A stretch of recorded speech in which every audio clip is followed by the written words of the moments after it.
என்ன என்று சொன்னால் அவர்கள் மிரட்டி பார்க்கலாம் நினைக்கிறார்கள்.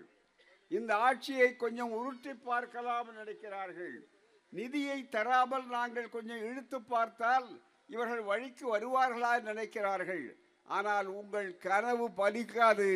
இது தமிழ் மண், இது பெரியார் மண், திராவிட மண்.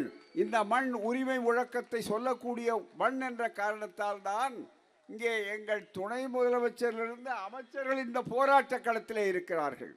இந்த தத்துவத்தை இந்த மேடையை பார்த்து பேச வேண்டிய அவசியம் கிடையாது. இந்த மேடையுடைய அமைப்பை, இங்கே அமர்ந்திருக்கிறவர்கள், கலந்து கொண்டிருக்கிற தலைவர்களை பார்த்தாலே உங்களுக்கு தெளிவாக தெரியும்.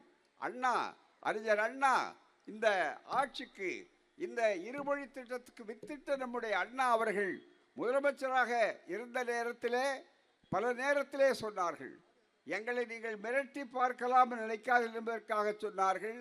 எங்களுக்கு பதவி என்பது இருக்கிறத அது மேல் துண்டு, ஆனால் கொள்கை இருக்கிறத அதுதான் எங்களுக்கு வேட்டி, அதை மறந்து விடாதீர்கள் என்று அதை உணர்ந்த காரணத்தால் தான் இன்றைக்கு அமைச்சர் பதவியிலே இருக்கிறோமே.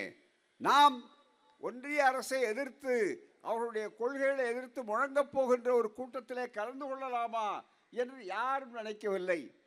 திராவிட முன்னேற்ற கழகத்திலே அமைச்சர்கள் வருவார்கள் என்று நினைத்து அவர்கள் வரவில்லை. கொள்கைக்காகத்தான் வந்தார்கள். தாளமுத்து நடராஜன் பரம்பரை என்பதை காட்டுவதற்காகத்தான் வந்தார்கள். அந்த உணர்வோடு தான் இந்த கண்டனம், தலைவர்கள், முழக்கங்கள் இது அத்தனையும் நடைபெறுகிறது.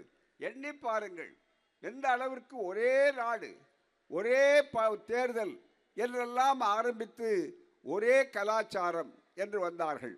அந்த ஒரே கலாச்சாரம் என்பதிலே என்ன இருக்கிறது என்று சொன்னால் நண்பர்களே, இந்த சூட்சமத்தை தந்தை பெரியார் 1938 தமிழ் அறிஞர்களை கூட்டி வைத்துக் கொண்டு சிறப்பாக சொன்னார்கள். நம்முடைய மொழி என்பதற்காக மட்டும் நாம் எதிர்க்கவில்லை. இதே வடசென்னைத்தான் அப்போதும் அடித்தளமிட்டது. அதே வடசென்னைத்தான் இப்போது மீண்டும் ஒரு போர்க்குரலை எழுப்புவதற்கு களம் காணுவதற்காக வந்திருக்கிறது.